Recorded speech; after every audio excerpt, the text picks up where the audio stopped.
అబ్దుల్ కలాం గారు పరమపదించడం మనలాంటి కొత్త ఎదుగుతున్న రాష్ట్రానికి దేశానికి తీరని లోటుగా భావిస్తున్నాం అధ్యక్ష.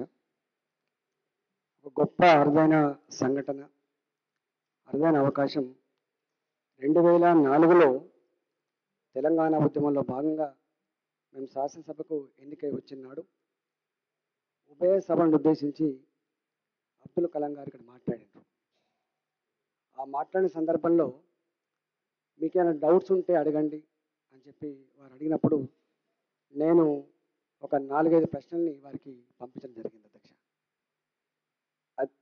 ప్రెసిడెంట్ గారు, ఈ దేశాన్ని పట్టి పీడిస్తున్న కులతత్వం, మతతత్వం, ఆశ్రిత పక్షపాతం, లంచగొండితనం, పేదరికం, అసమానతలు పోవడానికి మీరు రాష్ట్రపతిగా మీ సూచన చేయమని చెప్పి నేను చిట్టి పంపించిన అధ్యక్ష.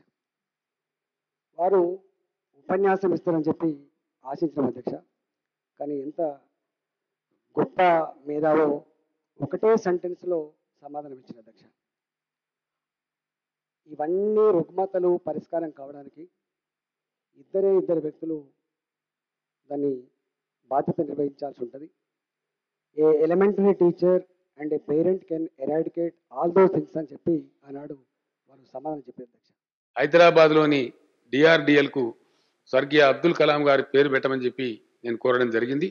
అదొకసారి మరొకసారి భారత ప్రభుత్వానికి సందర్భంగా గుర్తు చేస్తూ వారికి ప్రగాఢ సానుభూతిని ప్రకటిస్తూ వారి కుటుంబ సభ్యులకు సానుభూతిని ప్రకటిస్తా ఉన్నాను అధ్యక్ష.